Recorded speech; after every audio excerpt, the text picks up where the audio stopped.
It's v.h.s.x. What do you mean?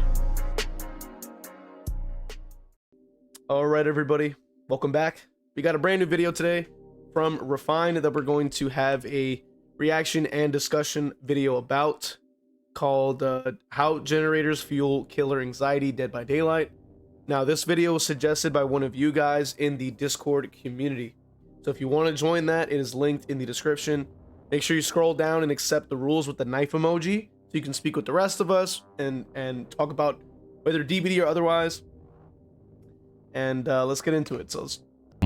This video is for you. So why are generators the core of killer anxiety? Generators are the backbone of Dead by Daylight. Survivors win by repairing them, and killers win by slowing them down and killing everybody. But when repair speeds spiral out of control, killers feel like they're fighting a losing battle. Toolbox. I 100% agree with this. I think that, especially as a low tier killer main, as you guys know, that I'm usually maining Ghostface, or even back then, like back before Freddy was reworked, I was maining Freddy, Palette Freddy. I've been playing I even played Chucky, which I consider personally a low tier killer.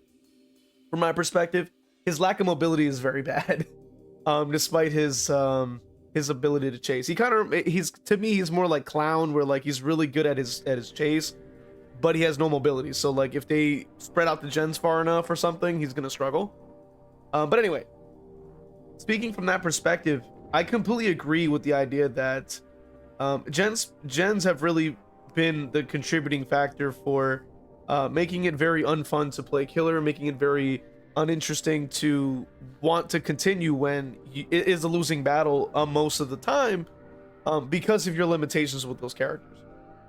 And I noticed a stark contrast because, as you guys have seen on stream, I'll play Kaneki or something like that, or sometimes even Blight, I think, in 2v8, and it just feels so much better. Like, I feel like it's more enjoyable, it's more fun to play some characters like Kaneki because of the fact that you have mobility.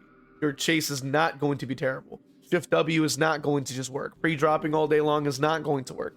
Like, you actually have something you can do to counteract the mindless gameplay that they can partake in. Compared to a character like Ghostface, where like if a pallet goes down, and it's like either you gotta break it or you don't, and if you do, and that means they have more time to go to a new one, and then they do that again, and they gotta break it again, and then you kind of have to just leave because you're just like, I can't, I already broke 2 pallets, I gotta go. Like, I can't continue to stay in this chase. So that, unfortunately, is a part of the overarching problem with this game, has always been the gen speed issue. It's always been the problem. It's insane to think that it never occurs to the devs that, like, maybe we should look at the main thing that's been affecting everybody. But, you know, they've been catering to the survivor side for as long as they have. We've already covered many videos that are proving that point. As much as people want to deny its reality, we have video after video. We already have it.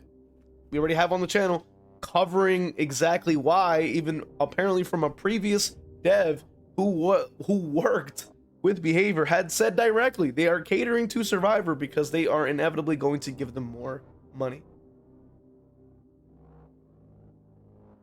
So it's unlikely that we'd ever see any gen speed adjustments, because they don't care about the killer side as much as a survivor side would, because they will have 4 times more of a chance to make some money off of a skin than they would with killers, because it's 1 skin per killer, versus you can get a skin or 2 or even split, like the cost. Like, it's just overall more cost effective, right? Because a lot of the time those outfits are split, and you can essentially even buy single pieces for like 400 Auric cells and stuff like that.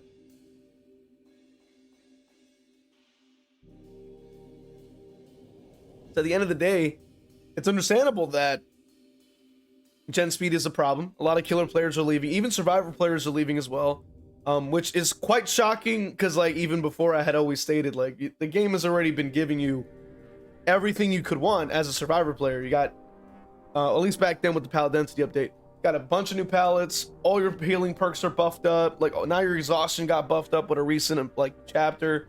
You got ghost notes now, vigil was buffed too, like sprint bursts is like up the wazoo. Like, you got everything you want. Like, you're not really gonna die. But you know, they're only going against the Blights and the Kennekys and the nurses and stuff like that, and it's like, but you know, at the same time, why do you think that is the case? You know what I mean? A lot of killer players are not going to just keep taking losses for no reason. They're going to start switching to characters that they know are going to be able to handle it. And speaking from my experience, like, as I've tried out other killers that aren't like the lowest tier, I go, this is way better. This is more enjoyable. Like, it really seems like you have an answer to a lot of things. And then there's other people that will just not play. So of course you're going to lose people. And the people left behind are going to be sweating. And even with this event, I feel like a lot of people don't really care for it. Like, a lot of people don't really care for it. And it is what it is. Stacked perks and efficient strategies combine to make generators fly, and killers are left scrambling to keep up. There are many countless ways to influence gen speeds, such as those toolboxes, add-ons, such as brand new parts and wire spools.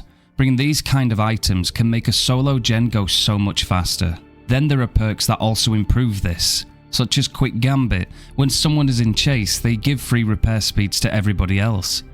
There's a gigantic list, because I agree with Refined on this. There's a gigantic list of gen perks that exist in this game. I mean, the two culprits I always point out in almost every match I ever am in with Killer, I'm always seeing Deja Vu, Deja Vu, Deja Vu, Deja Vu, and then a lot of the time you'll see it paired with Proof Thyself.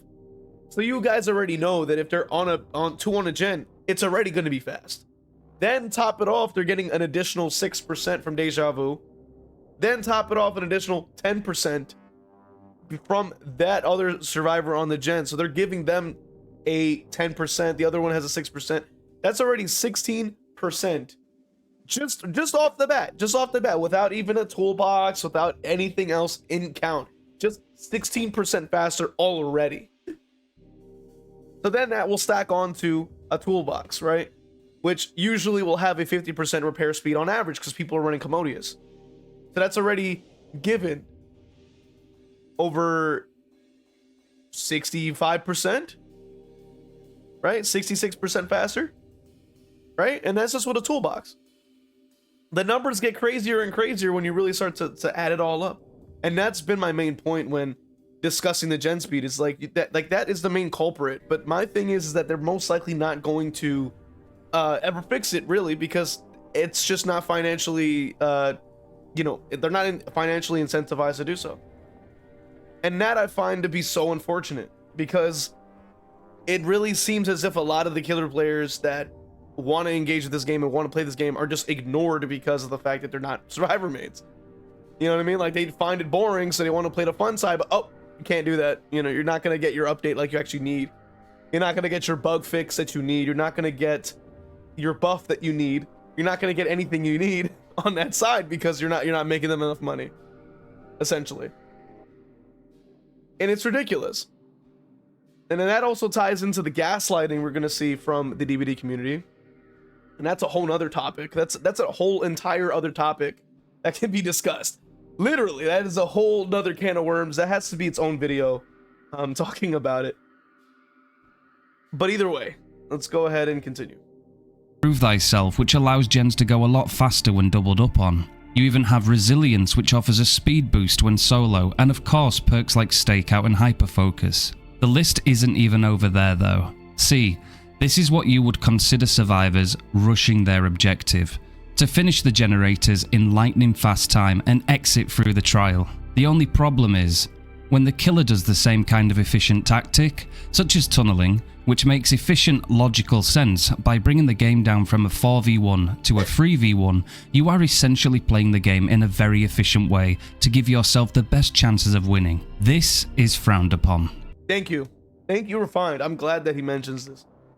Because this is one of the most important things that I want to talk about when discussing DBD, is like this massive disconnect, this really massive, just like, sort of, I don't know if the word is hypocrisy, but there's a double standard that is going on here where a survivor can bring the fastest gens in the West kinds of builds. Like, we're talking about Hens getting like world record gen speeds with a build with the most recent like chapter that dropped, right?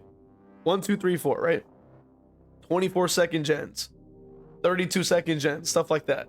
And a person even showed that they don't even need to have someone on their on the gen that they're working on. They can by themselves have a bunch of skill checks just pop up and complete the gen in half the time. Literally 30-second solo. And the thing is that because that specific survivor or that specific biased, brain rotted individual decided to not watch any of that content and go la la la la la and plug their ears, they just want to magically say, oh, that didn't happen. Oh, I didn't see that. I'm like, so then go see it. Like Hens has the world record twice. Like, this other person showed the example on his own gameplay on Survivor, showed the perk, like using the same build, getting the gen done in 32 seconds. Do your research, right? And that's my biggest problem, right? Like, you can have these survivors that are running builds like this. They can gen rush. They can do all these types of different strategies and things. Oh, that's fine. Oh, that's totally fine.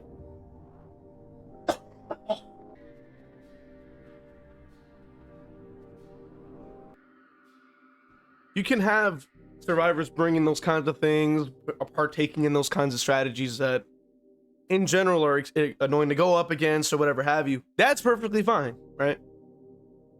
And as the killer player, you utilize strategies yourself. You're like, hey, I want to also play efficiently. I want to keep up with what I'm going up against. I want to be able to actually hold my own. I want to actually be able to win too. Oh no, you're playing toxic. You're tunneling. You're camping. You're slugging. You're terrible. In your own life. And it's like, what? Like, how does that make any sense? It doesn't make any sense to me. How is like a killer player and their strategies frowned upon for doing the same exact thing survivors are doing? That just, I don't understand the logic. It makes no sense. Oh, you're tunneling this person. Oh my god, it's so toxic. Well, maybe pushing the gens out is toxic too. Like, why not make it fair? Why isn't that toxic?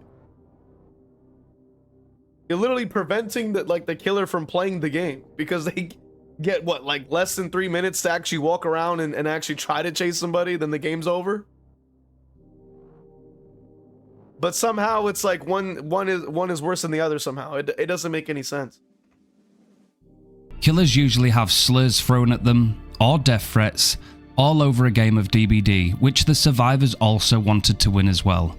It's not a problem when survivors want to win, it's only a problem when the killers try to win. Thank you, Refined. I'm glad that he's saying that too, because that's been my main problem with this sort of topic in the community in general.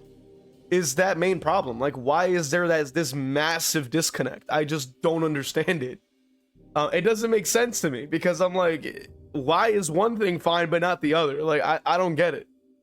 Both sides want to win games. Like that's how it goes. It's a video game. You want to win. Why is that a foreign concept? It's the craziest thing to me. I don't get it. I don't know. I don't know. It's hard to wrap my head around. It just sounds like delusional.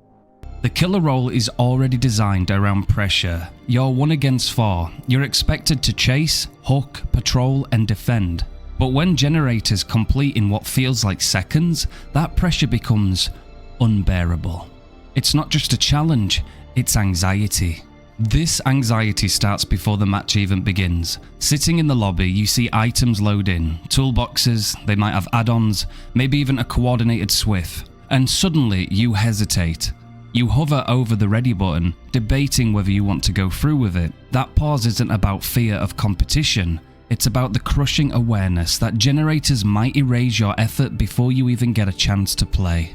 Then the game begins. You chase, you hook, you patrol, and the sound pop. A generator completes, then another, and another. For killers, that sound isn't just progress, it's a gut punch. It's the reminder that no matter how hard you're working, the match is slipping away. Imagine you've just hooked your first survivor and you're getting up map pressure, trying to get into rhythm, and suddenly 2 generators complete almost back to back. That's not just discouraging, it's demoralizing. Refine pretty much breaks it down exactly how I would describe it. And that's exactly what people are experiencing, and that is what people are trying to say.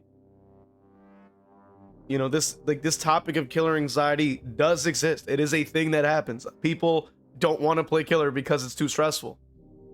Because at the end of the day, you're playing a video game. It should be enjoyable. It should be fun. It's the whole point. That's why it's called the game. Like, so it's like, why is it okay that we lose a bunch of killer players? Nobody cares about the killer players. The devs don't. Like that I find is just what I just think is so ridiculous to me. So that's why I'm trying to make these videos and talk about these topics, because it just, I want to put a spotlight on this strange, like, I guess it's cognitive dissonance, where like it just doesn't make any goddamn sense. Like, how is it that it's okay for only one side to want to attempt to win? Why is it okay for another side to just sit there and get stressed out and not even want to load up killer, not even once?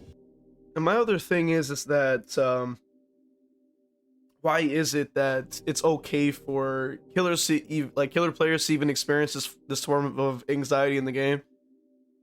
Like, shouldn't that be a red flag? Like, shouldn't that be like a massive issue to look into? The fact that there's people that just will not play that side, not because they're not interested, not because that they don't want to play it or whatever have you, but because they literally find it way too stressful. That they find it that it's like they feel a sense of dread trying to even attempt to load up a match. Like, that should be something to look into. I'm just saying. But that's really the topic for today. Let me know your thoughts. The original video is linked in the description, so you can watch Refine's full video on your own. Support his channel by doing so. But while you're down there, also consider supporting this channel with a like, comment, and sub, or even becoming a member on YouTube or Patreon to have access to, you know, some fun perks and exclusive content you're not seeing anywhere else. I'll see you guys in the next one. Let me know your thoughts. Stay tuned for all my members at the end of the video. I wanted to go ahead and thank all my members from Patreon: Crow King 101, YouTube members: Majora Jeff, T.O.N. Dyer, Zero Mocker, Christian, Crow Vader, Noxus, Jack, Dole, a whip. Let's go. Twitch. We also have Cake, Danica, Final Girl Bunny, Zero Mocker, Ginsburg, Zaz, Crow, PB Head, Mr. Mork, and Dole as well. I appreciate all you guys for supporting, and I will see you guys. If you want to become a member, go ahead and join, and I'll see you guys in the next one.